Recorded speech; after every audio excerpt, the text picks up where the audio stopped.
Éric Piolle, notre invité ce matin, bonjour. Bonjour. Éric Piolle, maire de Grenoble. Je ne dis pas député-maire de Grenoble, c'est impossible d'être député et maire, mais le cumul des mandats, c'est juste une parenthèse que je fais pour commencer. Vous êtes favorable ou pas au cumul des mandats ? Vous aimeriez être député-maire ? Non, je crois que le cumul des mandats, à la fois simultanément et d'ailleurs dans le temps, n'est pas bon. Je pense que maire, 2 mandats, c'est bien. C'est pour ça que j'avais annoncé dès 2040 que vous arrêtez en 2026. Donc je m'arrêterai en 2026 de ma fonction de maire. Bon, avec des regrets évidemment parce que c'est passionnant, mais je pense que politiquement c'est intéressant de changer.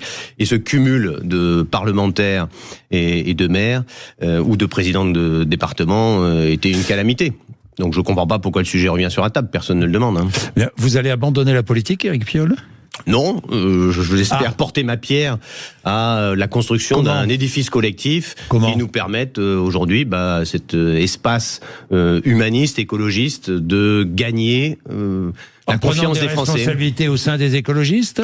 Ça peut, effectivement. En étant, je sais pas moi, candidat à la présidence de la République, au nom des écologistes. Ça, je l'ai été, et je crois structurellement que la prochaine fois, ça sera beaucoup plus collectif que 2022. D'une part, ça sera beaucoup plus transpartisan, ça sera avec la société civile, et idéalement, pour être un peu en phase avec l'époque, ça serait bien qu'on ait une femme candidate. Mais voilà, je contribuerai à cela. Éric Piolle, transpartisan, ça c'est un vœu pieux. Il y a du chemin, c'est pas un vœu pieux, c'est le chemin de la victoire pour proposer un projet qui soit enthousiasmant. On est beaucoup sur la défensive, alors que en pratique, nos propositions améliorent la vie des gens. C'est pas juste faire moins pire, c'est améliorer la vie des gens, retrouver un enthousiasme politique qui semble parfois avoir disparu. Bien, parlons de Mayotte. Je reviendrai sur la politique, évidemment. Parlons de Mayotte ravagée, la reconstruction sera longue. Manque d'eau, manque de nourriture. Des efforts sont faits. Hein. L'État fait des efforts, mais il y a cette urgence incroyable. Des dons arrivent de tous les côtés. Est-ce que la ville de Grenoble, l'agglomération grenobloise vont donner à Mayotte pour Mayotte? Il va y avoir sans doute des citoyens qui vont donner après des collectivités. Aucune initiative de la ville ni de Nous avons fait une minute de silence lors du conseil municipal. Je suis frappé moi de cette question. Nous sommes en France. Nous sommes en France. Donc est-ce que il faut qu'il y ait de la solidarité financière entre collectivités? La question se posera et se posera sans doute un peu partout. Ce qui me frappe aujourd'hui, ce n'est pas ça. Ce qui me frappe, c'est à la fois que c'est la plus grande catastrophe naturelle en France depuis un siècle. Depuis un siècle. Il y a eu l'Espagne avec ses plus de 200 morts en 2024. Il y a eu les inondations en Allemagne, aux Pays-Bas et en Belgique qui ont fait aussi plus de 200 morts en 2021. Là, c'est majeur. Ça va être des centaines ou des milliers de morts. Et avec une situation sanitaire désastreuse. Peut-être une aide à demander. J'ai vu que les États-Unis proposaient leur aide. Nous avons bien envoyé nos avions pour aider le Portugal lors des incendies cet été. Bien sûr. Peut-être qu'il faut accueillir de l'aide parce que la situation internationale. Quand on est débordé, là, la situation sanitaire sur place, terrible en termes d'eau, en termes de choléra, en termes de maladies, en termes de reconstruction. C'est le signe aussi d'un sous-investissement total de la France dans ce département français. Je le rappelle, un sous-investissement total. Et puis le point majeur, c'est les propos ignobles de M. Retailleau. Alors, qu'a-t-il dit ? La reconstruction ne pourra être faite sans traiter la question migratoire de toute urgence. Est-ce qu'il n'a pas raison ? C'est dingue. C'est la plus grande catastrophe qui touche la France depuis un siècle. Et lui, il dit quoi ? Non, le problème c'est l'émigration. Il dit la reconstruction pour. Mais on n'en est pas là. On n'en est pas là. S'il y a plus de 40% de la population qui vit dans des abris de fortune, s'il y a les 3/4, nous sommes en France, les 3/4 des habitants de ce département français qui vivent sous le seuil de pauvreté.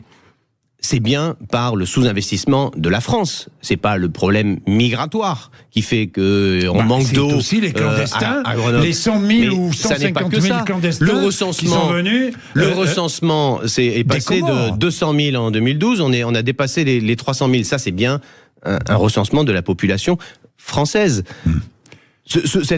Il est obnubilé, pour moi, et d'ailleurs, ça sera un signe politique là de François Bayrou. S'il reconduit M. Retailleau, je ne vois pas la différence en fait idéologique entre M. Retailleau et le Rassemblement national. Si Bruno Retailleau est reconduit au ministère de l'Intérieur, les écologistes voteront la censure.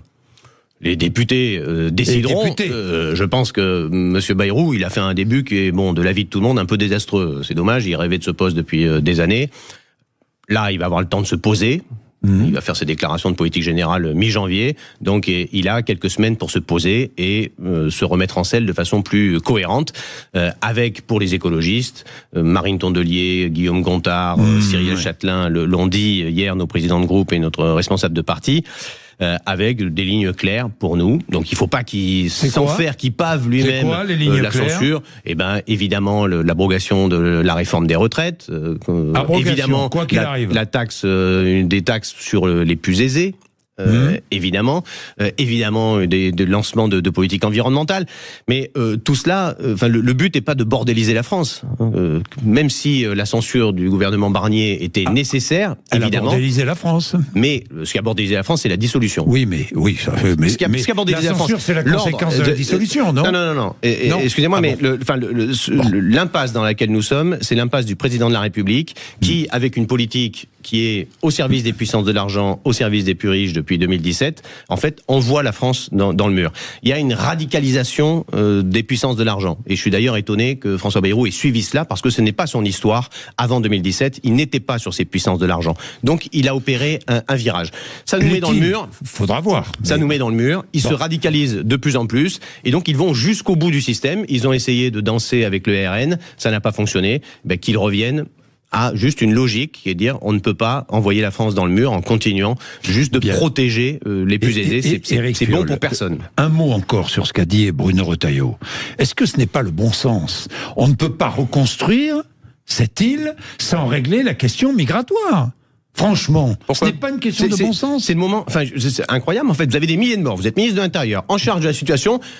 Donc il y a des gens, il y a des secours qui arrivent ou qui arrivent peu. Il y a des problèmes de flotte. Même avant, le MEDEF envoyait des bouteilles d'eau là-bas. C'est quand même délirant.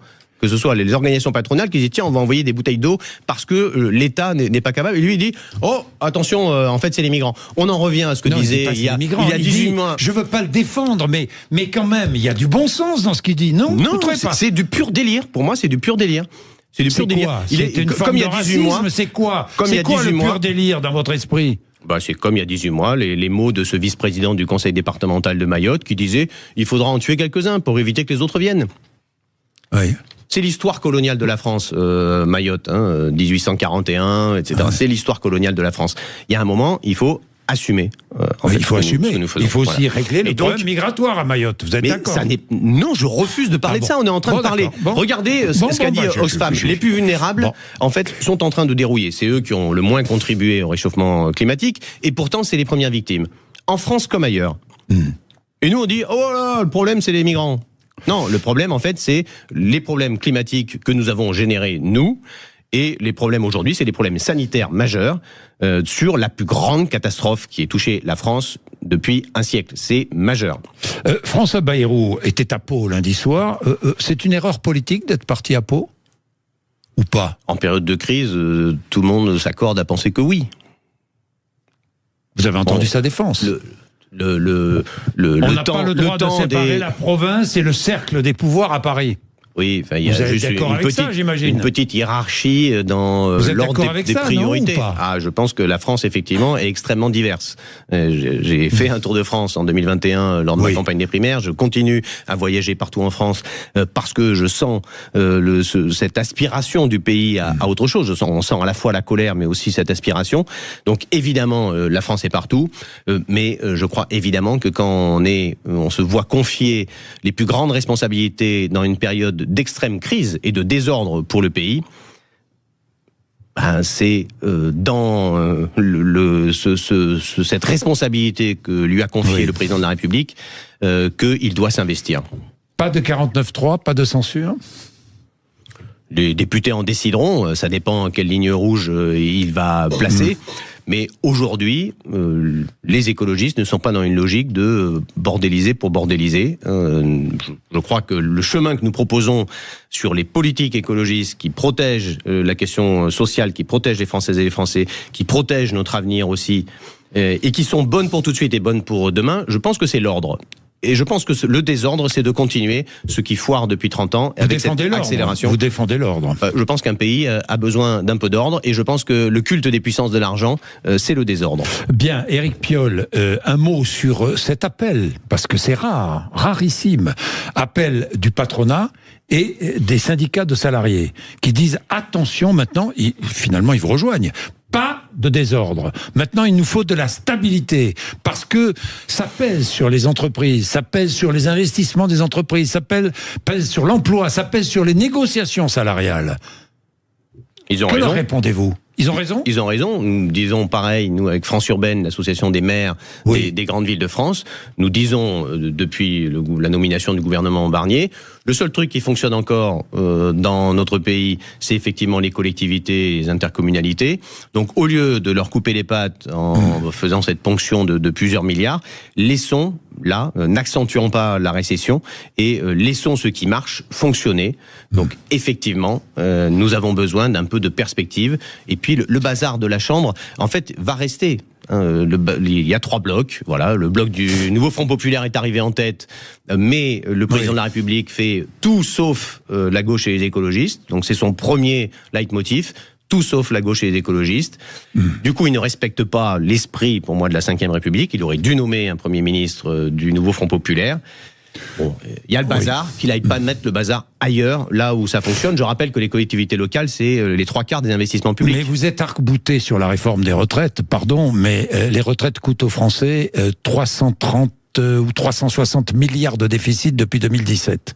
360 milliards de déficit depuis 2017. Donc, il va bien falloir une réforme financière. Tout à fait. Hein, tout à fait. C'est indispensable. Oui, qui passe dans la justice. La réforme qui a été passée là a frappé d'abord les femmes et les personnes qui avaient des carrières à trous. Alors, comment financez-vous ? Il n'y a pas d'autre solution. On en revient. Si le dogme, c'est de dire les cotisations. Nous protégeons, si le dogme, qui est actuellement le dogme d'Emmanuel Macron, c'est protégeons le capital d'abord. Regardez les inégalités de patrimoine en France, elles se sont accentuées. Oui, mais je vous parle des retraites. Eh ben oui, mais s'il n'y a pas de taxation, s'il n'y a pas de taxation de ce patrimoine, s'il n'y a pas de taxation des transactions financières, à ce moment-là, effectivement, vous vous retrouvez dans une situation qui est intenable. Il reste des hausses de cotisations, on peut discuter. Michael Zemmour avait fait des propositions très intéressantes sur le financement du système, mais il va y avoir une question éthique. Vous croyez que les Français accepteraient des hausses de cotisations ? Et les entreprises ? Je crois que tout le monde sera à la retraite un jour et que tout le monde mesure que les retraites les plus basses sont à des niveaux aujourd'hui qui sont inacceptables. Donc il faut protéger ces retraites les plus basses, quoi qu'il arrive. Oui, on ne peut pas toucher les femmes et les personnes avec des carrières morcelées, ce qui étaient les 2 victimes de la réforme des retraites du système Macron. Je me prépare à une présidentielle anticipée, dit Marine Le Pen. Macron, c'est fini ou presque. Que dites-vous de cette déclaration ? Qu'elle attend, gentiment, effectivement. Enfin, ils sont deux à attendre, elle et Jean-Luc Mélenchon, oui. Jean-Luc Mélenchon fait un peu plus qu'attendre. Hein. Il porte fortement il porte la démission d'Emmanuel Macron, du président de la République. Vous la demandez ? Non, je ne la demande pas. Je pense que dans une période d'instabilité, il faut amener un peu d'apaisement. Je pense qu'il s'est mis dans le mur lui-même. Donc, de fait, il faut qu'il se replie sur les pouvoirs du président de la République qui sont finalement devraient être limités. Il faut qu'il renforce les pouvoirs du Parlement et qu'il laisse le Parlement trouver des accords sur des textes. C'est compliqué parce qu'il y a 3 espaces politiques à peu près de la même taille, mais au moins, ça sera un travail parlementaire qui correspondra au choix des Français, le choix que les Français ont fait au mois de juin dernier. Éric Piolle, que disent les commerçants du centre-ville de Grenoble ? Je vous dis ça parce qu'à Bordeaux, reportage ce matin diffusé sur l'antenne de Sud Radio, les commerçants se plaignent à Bordeaux. Ils se plaignent, il y a moins de clients cette année. Nous sommes à quelques jours de Noël. Est-ce qu'à Grenoble, c'est le cas aussi ? Est-ce que les commerçants se plaignent ? Structurellement, les 2 dernières années ont été difficiles pour les commerçants. Clairement, il y a à la fois les tendances lourdes des achats sur Internet, il y a clairement l'inflation et la capacité à acheter des Français et des Français. Puis l'instabilité politique, l'incertitude. L'incertitude, tout ça n'est pas très bon pour le commerce. Là, il y a du monde en ville. Il y a effectivement beaucoup de monde en ville, mais ceci dit, j'étais à Bordeaux il y a 15 jours, j'ai vu beaucoup de monde également dans le centre de Bordeaux. Les rues pleines. Donc les gens sont là, ils achètent pas forcément, de fait. Et il y a aussi sans doute une mutation de l'espace public du centre-ville. C'est ce que fait le maire de Bordeaux, Pierre Urmic, piétoniser, rendre accessible au transport en commun. Ça rend fou certains commerçants qui sont en colère. Parce que... Bah si, Éric Piolle, ils sont en colère. La réalité, c'est que ils vous le disent, ils viennent manifester même. La réalité, c'est que c'est dans un centre-ville qui est plus agréable pour les piétons, pour les enfants, pour les personnes âgées, que les gens veulent venir. Sinon, si c'est juste pour passer en bagnole et faire leurs achats, ils vont dans un centre commercial de périphérie. Qui a rangé la France et qui continue de ranger la France, il continue de s'en ouvrir. Alors parlons de sécurité et revenons avec Bruno Retailleau qui vous a un peu épinglé il y a quelques semaines en disant je ne comprends pas pourquoi on ne déploie pas plus de caméras de sécurité à Grenoble. C'est ce qu'il vous a dit. Moi, je me souviens. Tout à fait. Il n'a pas répondu à notre courrier. Vous êtes confronté au problème d'insécurité, aux rixes entre bandes rivales, au trafic de stupéfiants dans la rue. Tout à fait. Et qui souffre d'ailleurs de tout cela, ce sont les habitants des quartiers populaires. Avant tout. En large partie, tout à fait. En large partie. Que répondez-vous ?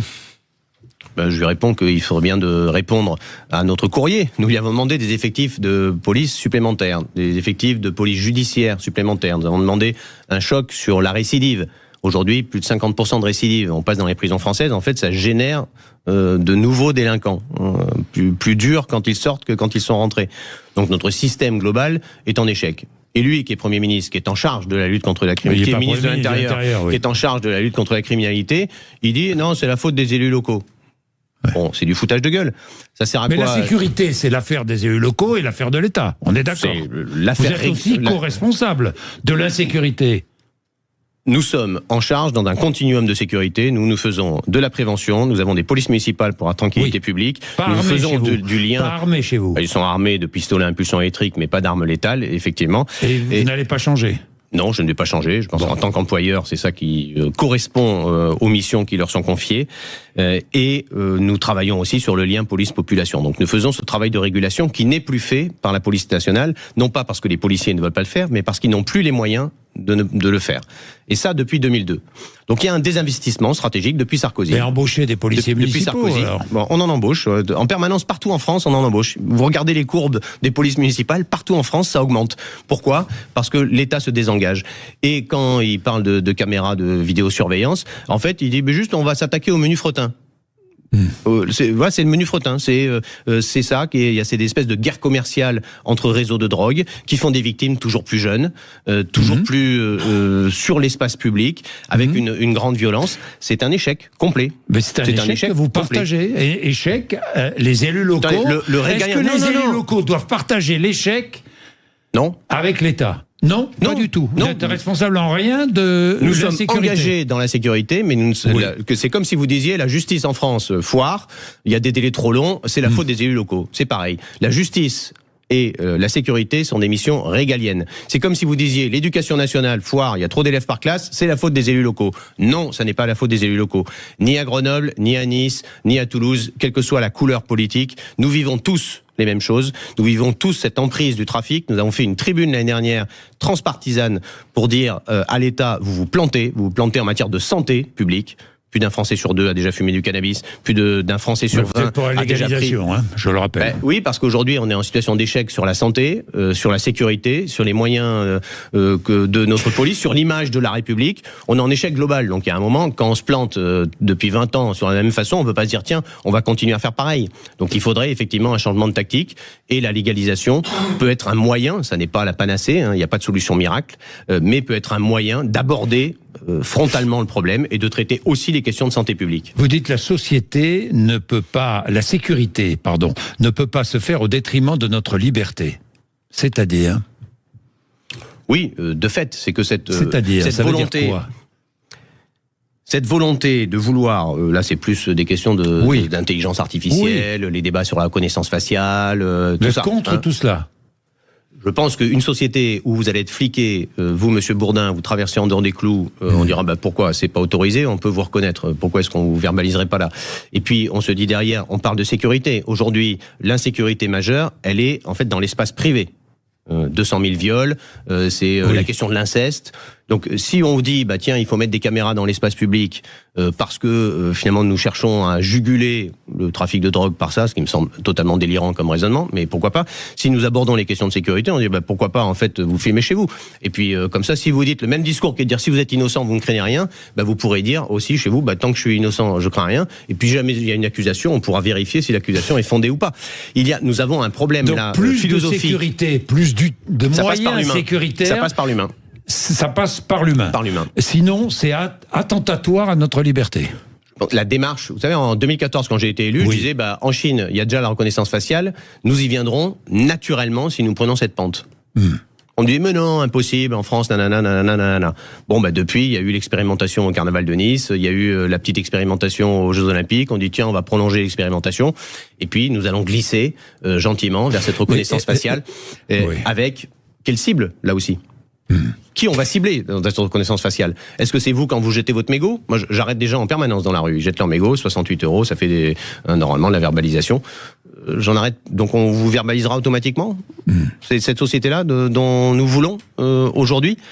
Je pense que nous manquons d'humains, nous manquons de liens police-population. Si les policiers ont perdu le sens de leur travail, pour beaucoup, je discute beaucoup avec plein de policiers à Grenoble comme ailleurs, c'est qu'en fait, il n'y a plus d'humains. Or, la police, c'est les gardiens de la paix et les forces de l'ordre, en plus d'être un corps constitué. Et donc, il faut remettre de l'humain. C'est ça qui fait notre force. C'est ça qui fait une société. C'est l'humain. C'est le fait qu'on se regarde, nous, dans les yeux, et que je vois votre langage du corps me parle. C'est comme ça que nous avançons. Et le crime organisé aujourd'hui, l'État est en faillite sur le crime organisé. Voilà.